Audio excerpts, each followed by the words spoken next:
Hello दोस्तों, channel पे नए हैं तो चैनल को सब्सक्राइब कर लें। पत्नी की किस दिन चूड़ियां पहनने से पति की उम्र कम हो जाती है। एक समय की बात है, माता लक्ष्मी भगवान विष्णु से मिलने के लिए जाती हैं और कहती हैं, हे प्रभु, जब मैं आपसे मिलने के लिए आ रही थी तो मेरी नज़र रास्ते में मृत्यु लोक पर पड़ी। तो मैंने क्या देखा कि कुछ सुहागिन स्त्रियां आपस में चर्चा कर रही थी कि स्त्री की एक चीज छू लेने से किस्मत बदल जाती है और स्त्री के किस दिन चूड़ियां पहनने से पति की उम्र कम हो जाती है। स्वामी, मैंने जब से उस चर्चा को सुना है मेरा मन विचलित हो गया है। इसीलिए मेरा आपसे अनुरोध है कि आप मुझे मेरे इन दोनों प्रश्नों का उत्तर देकर संतुष्ट करें। भगवान विष्णु ने कहा, हे देवी, मैं तुम्हें तुम्हारे इन दोनों प्रश्नों का उत्तर एक छोटी सी कहानी के माध्यम से दूंगा, मगर मेरी एक शर्त है कि मैं जब तक यह कहानी तुम्हें सुनाऊं तब तक तुम मन लगाकर यह कहानी पूरी सुनना, क्योंकि आधी अधूरी कहानी सुनने से पूरा ज्ञान की प्राप्त नहीं होता है। ज्ञान आधा ही रह जाता है तो किसी काम का नहीं होता है। भगवान विष्णु की बात सुनकर माता लक्ष्मी कहती है, ठीक है स्वामी, मैं आपको वचन देती हूँ कि कहानी पूरा मन लगाकर ही सुनूंगी। आप कहानी सुनाना शुरू कीजिए। भगवान विष्णु कहते हैं, सुनो देवी, एक नगर में एक सेठ रहता था। वह बहुत ही धनवान था। उसके पास सब कुछ था। आलीशान दुकानें थी, रहने के लिए अच्छा सा मकान था। उस सेठ के 3 लड़के थे। तीनों लड़कों की शादी हो चुकी थी। सेठ की 3 बहुएं थी। उसका स्वभाव बहुत ही अच्छा था। अपने सास ससुर और पति की खूब सेवा किया करती थी, इसीलिए घर में सुख शांति का वातावरण था। सेठ के बड़े लड़के का स्वभाव अच्छा नहीं था, इसीलिए सेठ के बड़े लड़के की उसके माँ बाप से नहीं बनती थी। इसीलिए सेठ ने बड़े लड़के को धन नहीं दिया और अपने दोनों छोटे लड़कों और तीनों बहुओं में बांट दिया था, जिसकी वजह से बड़े लड़के की आर्थिक स्थिति अच्छी नहीं थी। भगवान विष्णु कहते हैं, हे देवी, एक बार सेठ अपने मन में सोचता है कि भगवान ने मुझे सब कुछ दिया है पर एक बेटी नहीं दी। यदि एक बेटी होती तो मैं अपने मन की सारी बातें अपने बेटी को बताता और बेटी को बहुत ही लाड प्यार करता। भगवान विष्णु कहते हैं, देवी, सेठ अपनी सेठानी के साथ में अपना जीवन जी रहा था, मगर एक बेटी की कमी सेठ को हमेशा ही महसूस होती रहती थी। सेठ हमेशा अपने घर के पास स्थित मंदिर में श्री राधा रानी को दर्शन करने जाया करते थे। एक दिन जब सेठ मंदिर में राधा रानी के दर्शन करने गए थे, उस दिन मंदिर में एक संत पधारे हुए थे। सेठ को उदास देखकर संत ने सेठ से पूछा, तुम उदास क्यों हो? सेठ बोले, महाराज, मेरी कोई बेटी नहीं है, इसीलिए मैं उदास हूँ। फिर संत मुस्कुराए और बोले, यदि जीवन में किसी का अभाव हो उसकी जगह भगवान को बैठा लेना चाहिए। सेठ बोला, महाराज, मेरे तो कोई बेटी नहीं है तो मुझे क्या करना चाहिए? फिर संत बोले, सेठ, तुम एक काम करो, तुम बरसाने की बेटी श्री राधा को ही अपनी बेटी क्यों नहीं मान लेते हो? भगवान विष्णु ने कहा, हे देवी, इस प्रकार उस संत की बात सेठ को बहुत पसंद आई और उसी दिन राधा रानी का एक बड़ा सा चित्र मंगवाया और उसे अपने कमरे में लगा लिया। अब तो सेठ का जीवन पूरा बदल गया। वह उठते बैठते, सोते जागते श्री राधा रानी को अपनी बेटी मानकर उनसे बातें करने लगते थे। और इतना ही नहीं, सेठ को अपनी बेटी राधा रानी को हर बात बताने में बहुत ही आनंद आता था। इस प्रकार सेठ की राधा रानी में ऐसी लगन लगी कि जब देवी दुकान पर जाते थे तो राधा रानी को भोग लगाकर प्रसाद पाकर ही जाते थे और शाम को लौटते थे तो राधा रानी को प्रणाम करते और उनसे बातें करते और भोग लगाकर प्रसाद ग्रहण करते थे। भगवान विष्णु कहते हैं कि हे देवी, उस सेठ ने जब से राधा रानी को अपनी बेटी के रूप में स्वीकार किया, तब से सेठ हर समय पर संचित रहता था। जब भी सेठ से कोई पूछता कि तुम्हारे कितने बच्चे हैं, तो सेठ हमेशा यही कहता, मेरे 3 बेटे, 3 बहुएं और एक बेटी है।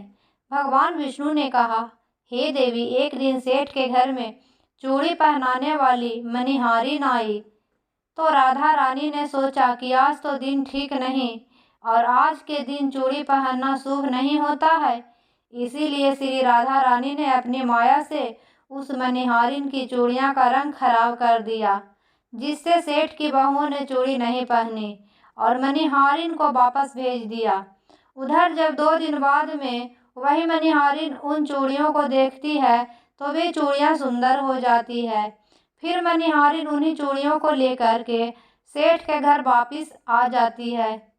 तो सेठ की तीनों बहुएं चूड़ियां पहनती है और बाद में राधा रानी भी चूड़ियां पहनने के लिए प्रकट होती है। जब राधा रानी प्रकट हुई तो मनिहारिन ने जब राधा रानी का स्वरूप देखा तो मनिहारिन उन्हें देखती ही रह गई। फिर राधा रानी मनिहारिन से कहने लगी, मुझे भी चूड़ियां पहनाओ। उधर राधा रानी की बात सुनकर मनिहारिन ने मन में विचार किया कि हो सकता है कि सेठ जी के घर कोई मेहमान आए हो, क्योंकि हमेशा तो मैं जब भी इस घर में चूड़ियां पहनाने आती थी तो सेठ की केवल 3 बहुएं ही दिखाई पड़ती थी जो हमेशा से चूड़ियां पहनती थी, मगर आज यह चौथी बेटी नजर आई है। लगता है कोई मेहमान होगी। भगवान विष्णु कहते हैं कि हे देवी। फिर ऐसा सोचकर उस मनिहारी ने राधा रानी को चूड़ियां पहना दी। अब राधा रानी चूड़ी पहन करके एक ओट में जाकर अंतर ध्यान हो गई। सभी को चूड़ियां पहना करके मनिहारिन हमेशा की तरह चूड़ियां का पैसा लेने के लिए सेठ जी के दुकान पर चली गई। फिर मनिहारिन को देखते ही सेठ कहने लगा, लगता है घर पर चूड़ियां पहनाने गई थी। तुम हमारी तीनों बहुओं को चूड़ियां पहनाकर आई हो, यह लो तुम्हारे पैसे। मैं तुम्हें देखकर ही समझ गया कि तुम दुकान पर पैसे लेने के लिए आई हो। और फिर सेठ ने मनिहारिन को हर बार की तरह जितने पैसे देते थे उतने ही पैसे दे दिए। तो मनिहारिन कहने लगी, सेठ जी इस बार मैंने 3 जनों को नहीं बल्कि 4 जनों को चूड़ियां पहनाई है, इसीलिए अब की बार मैं ज्यादा पैसे लूंगी। भगवान विष्णु कहते हैं, हे देवी। मनिहारिन की बात को सुनकर सेठ कहने लगा, हमारे घर में तो 3 बहुओं के अलावा तो कोई चौथी और है ही नहीं, फिर तुमने चूड़ियां किसे पहनाई? तो मनिहारिन कहने लगी, सेठ जी मैंने नहीं जानती, लेकिन मैं तो सिर्फ इतना जानती हूँ कि मैंने तो आपके घर 4 जनों की चूड़ियां पहनाई है।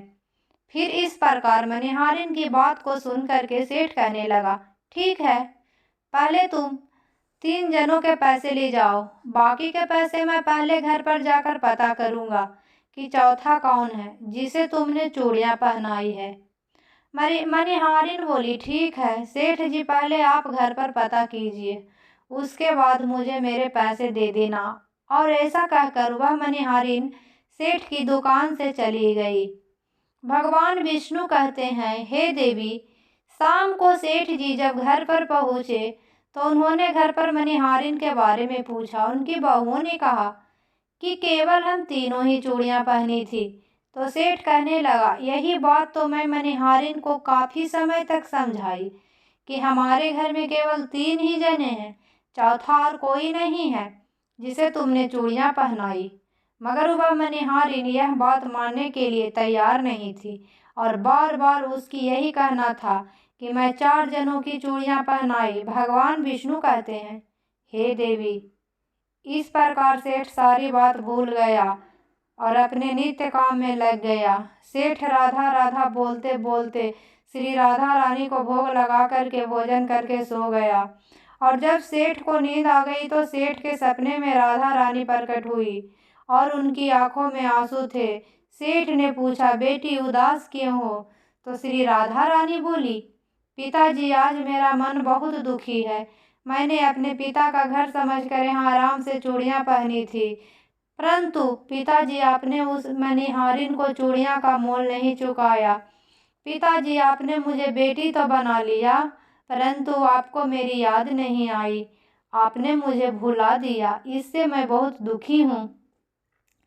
भगवान विष्णु कहते हैं, हे देवी। फिर इतना सुनकर सेठ सपने में रोते हुए बोला, बेटी मुझे क्षमा कर दो, मुझसे बहुत बड़ी भूल हो गई है। और सेठ तुरंत ही नींद से उठ खड़ा हुआ और उसकी आंखों में आंसुओं की धारा बह रही थी। सेठ ने तुरंत ही तिजोरी से पैसे निकाले और मनिहारिन के घर की तरफ चल दिया। सेठ ने मनिहारिन के घर का दरवाज़ा खटखटाया। मनिहारिन ने दरवाज़ा खोलकर देखा तो सेठ जी खड़े थे। मनिहारिन कहने लगी, सेठ जी इतनी रात को आप कैसे आना हुआ? और फिर मनिहारिन सेठ को अपने घर के अंदर ले गई। सेठ की आंखों में आंसू थे। फिर सेठ मनिहारिन से कहने लगा, तुम्हारे जैसा बड़भागी कोई नहीं है, तुम तो बहुत ही भाग्यशाली हो। तो मनिहारिन कहने लगी, सेठ जी ऐसा क्या हुआ?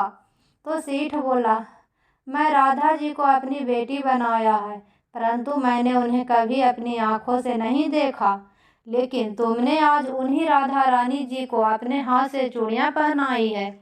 आज तुम्हारे जैसा भाग्यशाली इस धरती पर कोई दूसरा नहीं है। मैं तुम्हें अपनी बेटी की चूड़ियाँ का मोल चुकाने आया हूँ। और यह कहकर सेठ जी ने रुपयों से भरी हुई थैली मनिहारिन के सामने रख दी और कहा, इसमें से जो भी लेना है ले लो। भगवान विष्णु कहते हैं, हे देवी, जब मनिहारिन ने सुना कि स्वयं राधा रानी उनसे चूड़ियाँ पहनने आई थी तो मनिहारिन की आंखों से भी आंसुओं की धारा बहने लगी और मनिहारिन बोली, सेठ जी मैं राधा रानी की चूड़ियों के पैसे कैसे ले सकती हूँ? ऐसा सौभाग्य किसे मिलता है जो मुझे मिला?